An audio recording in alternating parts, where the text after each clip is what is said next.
ipapakita namin ngayon yung mga half moon beta namin. Ito yung mga dati nang nakuhanan ng video.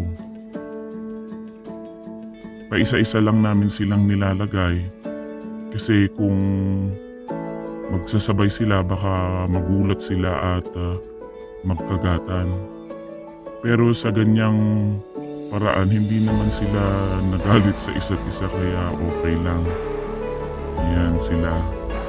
Marami yan, parang 8 yata. Kaya panoorin nyo hanggang sa huli.